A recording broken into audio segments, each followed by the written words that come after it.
As I said before, there is always a place where people can go to discredit, if you will, something that somebody says in Scripture. And I don't disagree with that because it's all about the heart. And we all have to be responsible for our education or understanding of things. And sometimes we just don't want to listen to other people. And we're so entrenched in different aspects of our lives that we really have a hard time dealing with new things, with things that contradict seemingly the things that we believe in or that we're acting in. And in this part, we will really get into that because uh, it's pretty bad. It's pretty deep, and I've tried to separate some things, and we're going to get into it here as we draw to a conclusion. Um, let's go to Hebrews 7, and I'll let you read all of that on your own. But I wanted to state clearly what it says, and you can test me on this later. You can test me by going and looking for yourself, by researching it and looking at what it says. And there's a lot on this, but Hebrews 7 is a very interesting chapter about the firstborn and the Levitical priesthood. I'll quickly mention some things and then we'll move forward. But let me let me first talk about the Levitical priesthood. We have Hebrews 7. The Levitical priesthood begins and ends. They have a beginning and they have an ending. We saw where the beginning was as we went through part 2, and it began at the incident with the golden calf. They're commanded according to law. There were specific laws pertaining to their taking care of the sacrifices, and that's in somewhat in Torah. Some of it's in Torah, but they were responsible for sacrifices on specific days and in specific ways. They take the tithes from their brethren. The tithes, that's the first fruits. The first fruits of all the things that the children of Israel grew, they brought to the temple to offer to the Father, and the priesthood, Levitical priests, were allowed to partake of that. That's how they ate. That's how they were blessed by those things. They receive blessings through Abraham. There were blessings specifically given to Abraham, and the Levitical priesthood receives blessings through that uh, same way. And they are not the final priesthood. They're not. They will have an ending. They will come to an end. Many people say they've already come to an end. That's neither here nor there. What it is, though, is knowing that they aren't living. The Levitical priesthood will not have their jobs forever. And we know that because the temple will become a spiritual temple. And those inside the spiritual temple are going to be spirit. And there won't be any need for physical Levitical priests at that time. But that's a long way from now. It really is. The Melchizedekian priesthood, the firstborn, is without beginning of days nor end of life. Because Yeshua was both a firstborn and a descendant of Aaron. Think about it. He was a descendant of David. His lineage goes all the way back. Goes a long way back. And how do we know that? Because it's spelled out in Matthew. His lineage through his mother and his father, both, go back a long way. And he was the firstborn. He was the firstborn of his family. He was the first descendant of Joseph and Mary. He came through the matrix. Hello? That's the definition of firstborn that we've talked about to this point. They were blessed according to righteousness. They are received They receive tithes with blessings. They are not in Abraham, they are over Abraham. Although Abraham was a firstborn, they gave blessings to Abraham, which makes sense. There were people above that were his father, grandfather, other people that blessed Abraham, just as we should all bless our offspring. And they'll be priests beyond the Levitical priesthood. Why? Because Revelation talks about those people who are redeemed by the Father in the end time. 144,000 men. Does that not include their families? Absolutely. It includes their families. We just read in Revelation about that. These are the priests that are added into the priesthood at that time, receiving a spiritual body. But they also are in that because they were walking uprightly at the end time. Think about that. How difficult will that be? It will be. But there are those people who will be walking uprightly at the end time. Those are the people who know the truth, who understand the truth, and are not afraid to die, knowing that they walk correctly in the truth. Shadrach, Meshach, and Abednego, Daniel, these people all stood in the face of adversity and pledged their undying loyalty to Yah, knowing that whatever could be done to them physically, they will be rewarded spiritually. Another argument is that the leadership in churches are righteous. I pray that your eyes will be open to the truth. I'm not calling you liars, and I'm not calling anyone liars who says the leaders in churches are righteous. I'm calling out the ministry for not teaching the truth. Think about it. Are they teaching Torah? Are they teaching how to implement Torah in your life correctly? How to live it just like Yeshua lived it? Remember, Yeshua's physical life was a physical representation of the spiritual Torah. And Yeshua was in spirit. He was in spirit before he became flesh. He was the spiritual word, the spiritual Torah, before he became flesh. And when he became flesh, he became the physical Torah. And he lived and walked in that. John 1:1. Yeshua was the Word. Pretty much says it right there. Our Bible is called the Word of God, the Word of Yah. They're one and the same. Don't try to divide or separate. Put it together. Use it together. Use it as one. It's just like the two sides of the Bible divided between Malachi and Matthew. They're one and the same. And the second part of the book complements the first part of the book. Isn't that amazing? Our Father thought way ahead and had the idea way before anything else. And he knew what was coming, but he knew how to handle it. He knew what he could do, and he did it. He merged history with Yeshua's life and the future and put them together, and they go together. They're one. Remember, worship him in spirit and in truth. That's what it says in John 4:24.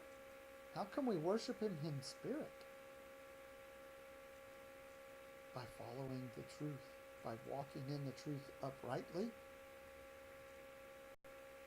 and in truth, exactly the same thing. I've digressed, but we'll finish up with words from Yeshua. Let's go to Matthew 15. I'll read verses 1 through 9. Then came to Yeshua scribes and Pharisees which were of Jerusalem, saying, Why do your disciples transgress the traditions of the elders? For they wash not their hands when they eat bread. But Yeshua answered and said unto them, why do you also transgress the commandment of Yah by your tradition? For Yah commanded, saying, Honor your father and mother, and he that curses father and mother, let him die the death. But you say, and these are the leaders of the church, but you say, he that whoever shall say to his father or mother, It is a gift, by whatsoever you mightest be profited by me, and honor not his father and his mother, he shall be free. We have that happening all over the place. People don't want to honor their parents. They want to act however they want to act, so they run away from home. And what does the courts do? Well, they can make up a story against their parents. Oh, my parents are horrible. They make me go to church on the Sabbath. They make me go to church all day. They make me da-da-da-da-da-da-da. They don't let me eat pork. They don't let me eat shrimp. Oh, woe is me. All these bad things. And the courts say, all right, you go live with these other people then. And they're free. Thus have you made the commandment of Yah of no effect by your traditions. You hypocrites. Well, did Isaiah prophesy of you, saying, This people draws near unto me with their mouth, and honors me with their lips, but their heart is far from me. In vain do they worship me, teaching for doctrines the commandments of men. Does that not also describe the churches of this day and age? It does. It's very, very sad. For we live in a time where the commandments of our Heavenly Father are thrown away for the commandments of our churches, for the traditions of men. What was it that Yeshua called the leaders of the churches at that time? Matthew 23, verse 13. But woe to you, scribes and Pharisees, hypocrites! What's a hypocrite? Someone who walks and talks one way and acts a different way. And we'll get into that here real quickly. We go to Matthew 23 and we start in verse 1 and we'll read through verse 12. In the Common English Bible, I think it says it so well for us. Then Yeshua spoke to the crowds and his disciples. The scribes and the Pharisees sit on Moses' seat. They sit in a place of judgment. That's what Moses' seat was. Judgment seat. Because he was the judge over the people. Therefore you must take care to do everything they say, but don't do what they do. For they tie together heavy packs that are impossible to carry. They put them on the shoulders of others, but are unwilling to lift a finger to move them. Everything they do to be noticed of others. They make extra wide prayer bands for their arms and long tassels for their clothes. They love to sit in places of honor at banquets and in synagogues. They love to be greeted with honor in the markets and to be addressed as rabbi.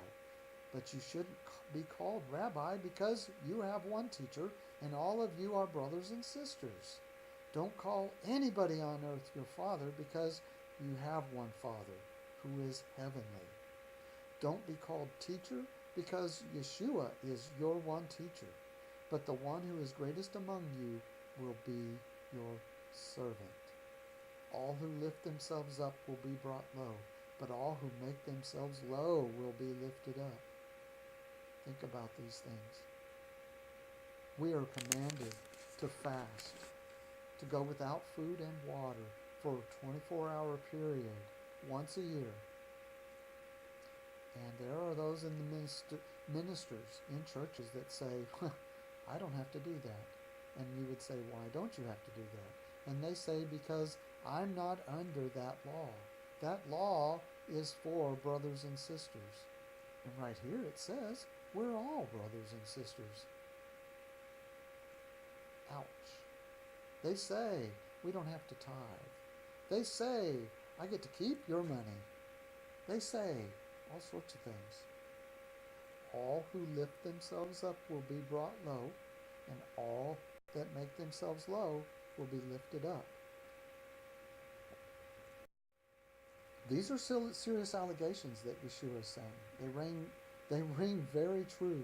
They rang very true at the time, and they ring true today. Look around you. Who's the best dressed person at the church? What do they stand for? Do they reflect the truth that is written in the Word, or do they make their own interpretations? Are they willing to serve others at any moment, or must they change out of their nice clothes first? Think about it. Do these people sit in seats of prominence? Do they drive fancy cars? Do they have big houses? Do they live like they're royalty? They should be the biggest servant in the church. If they believe that they're part of the Levitical priesthood, then they would be the ones who clean the building, that they would be the ones who repair the building. They wouldn't hire somebody else to do it. They would do it themselves, because that is the charge that our Father in heaven gave to the Levitical priesthood. In fact, he said, if a stranger comes in, that they should be put to death. I know, we all want to serve. We all want to be in service. We lead by our examples. But if that person who claims to be your leader in spirit isn't out there doing it with you, isn't out there leading the cause, trying to be the lowest of the low, then he's one that Yeshua is talking about here. Did the disciples, apostles, servants in the early body of believers have jobs? Of course they did. They had regular jobs. Money needed for traveling came from the body of believers. When someone traveled to another body of believers, where'd they stay? Remember, who were the people who were traveling? The apostle, the person who was sent out or called. Paul was called by many groups of people throughout Asia Minor because they had questions. They were still trying to put the Torah together, or they were trying to rebuild, and they were coming together and they had questions. So what did they do? They called upon those that knew the most, and Paul knew the most. So they called Paul, and Paul was sent to them. So he had to take a vacation from his regular job, go spend time with them, and stay with somebody. He would stay with a host family, not in a hotel or an inn. He stayed with somebody that was a believer. And then he'd be served by those people. I'm sure he would jump in and help make food as might be necessary because of his inconvenience of them. Yah wants all of us to be educated about the whole truth, the entire truth, not just bits and pieces. He also wants us to educate others as we all learn and grow in the truth and in understanding, as we attempt to walk more uprightly today than we did yesterday. As we try to bring these things into our lives and into our very being, we want them to be us. They want to help us to educate others too. So where does that leave us? The ministry would have us to believe that only a few are chosen to lead the body, when I've already pointed out that that's not true. That each and every one of us should be one of those quote-unquote titles that was talked about in Ephesians. Yah intends for us all to lead, us all to educate and be educated since the very time of creation. And I know you've heard those that come up give messages say, you will be a king and a priest someday. Well, you can be a priest now. You can be someone who helps others now. You can be someone who educates others now. Ministers have wedged themselves in between parents and the family. Instead of being taught by the parents in the household, in the home, the ministers say, "Come listen to us." Remember, it is the church leadership that says women cannot teach in church. It's not actually biblical. Women have taught with their husbands since the beginning of time, and women have been judges because of their uprightness. Food for thought. There are several types of firstborn. I mentioned this before. I mentioned how there are more than one type of firstborn. And now we get into that. We'll talk about that here as we get near the end. First, we have the first one to understand the truth. That could be a firstborn. The first one in the siblings to understand the truth could be the firstborn. The first one to be raised from the dead is a firstborn. Yeshua was first of the firstborn.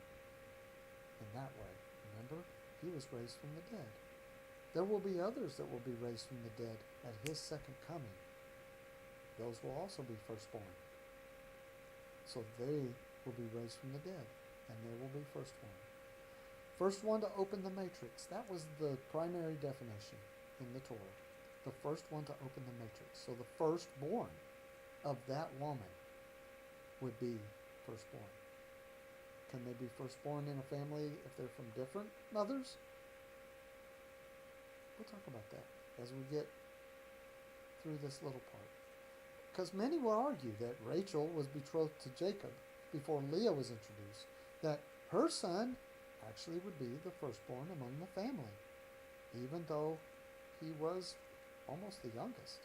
Remember, Rachel did not have children for a long time, and Leah gave him children, and the concubines gave him children.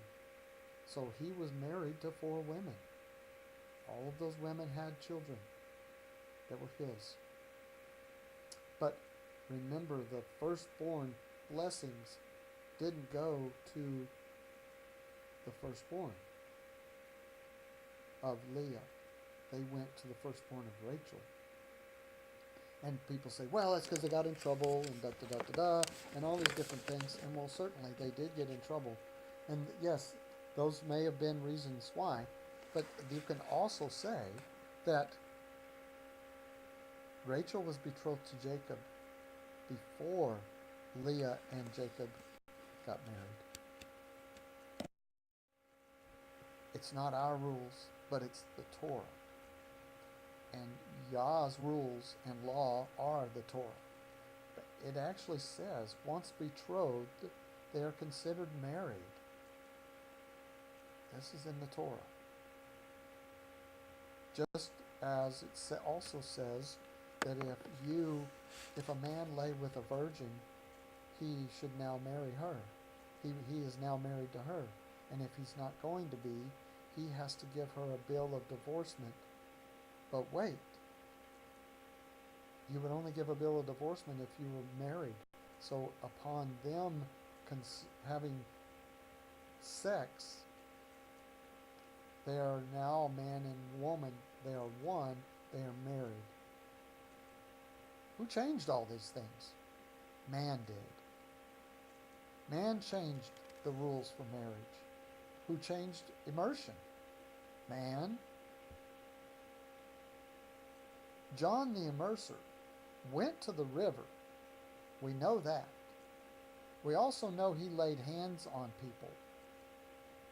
It does not say that he held the people underwater. Think about it. Immersion, wedding, funeral, anything in between was overseen by the elders of the family, if not the immediate parents of the family. Think about counseling for immersion or wedding. How would anybody know if somebody was ready to commit their life to the Torah, to commit their life to living uprightly, or to commit their life to another human being, except the parents? They're the ones that are around them all the time. Those are the people that would know. In this day and age, you have to go through some sort of quote-unquote ordained man. Why? because that's what was decided by ordained men. It's really that easy. One more quick interesting tidbit as we draw close all this, and I know I have given you a lot of information, and it's more than an hour's worth of information. It's an hour and a half or more of information here all about the firstborn. And it's for you to take and you to look at on your own time. And I pray that this has been a tremendous blessing to you. But one more quick tidbit. And let's take a look at the description of Aaron's priestly garments. You take a look.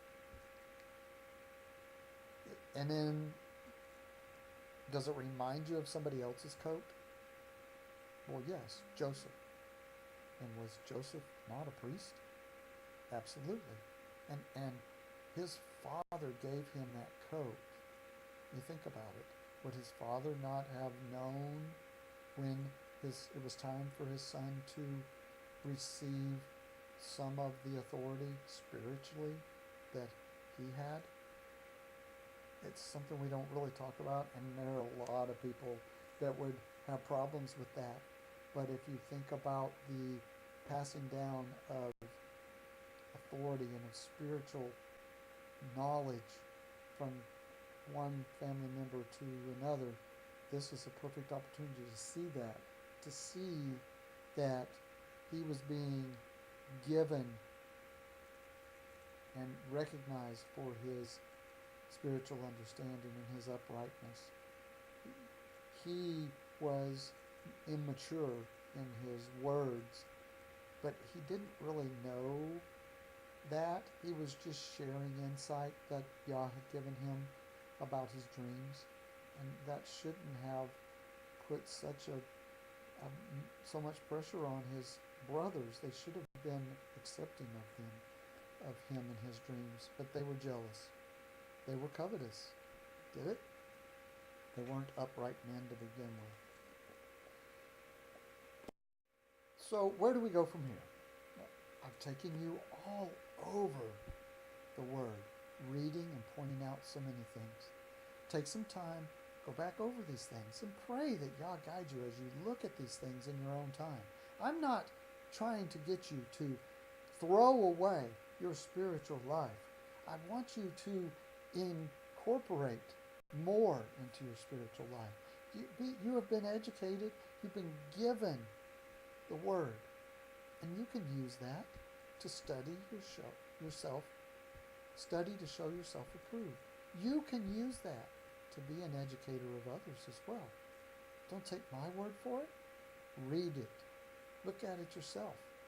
And I pray that you are given understanding and knowledge about the truth, and your eyes are opened to greater things. I'm just a tool in the hands of our Heavenly Father.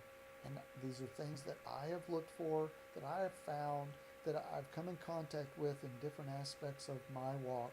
And I've put them all together right here for you to look at, for you to study, for you to understand. And I pray that it helps you in your spiritual trek. I'll tell you, my wife and I created blessings for our children because we see the importance of blessing our children over and over. It's words of encouragement. It's words that we believe our Father would also grab hold of and bless our children through. We bless each other. We bless the Sabbath. We bless our Father for all that He does for us. And we bless Him with our words and our actions and how we live our lives. And we bless Him by educating others and lifting others up to give them the understanding. I pray that this message has been a great blessing to you. I'm not telling you to stop attending church. I'm not telling you that. I'm telling you to focus, telling you to study, become educated beyond those that get up in front of you. Yes, you do need to move forward and move on and continue to grow in the grace and the knowledge of our Lord and Savior, Yeshua HaMashiach. And He is both the front of the book and the back of the book. He's all of it. Take hold of that which is good and make it part of you. There is only one thing that is good. Search out and implement the truth in your life.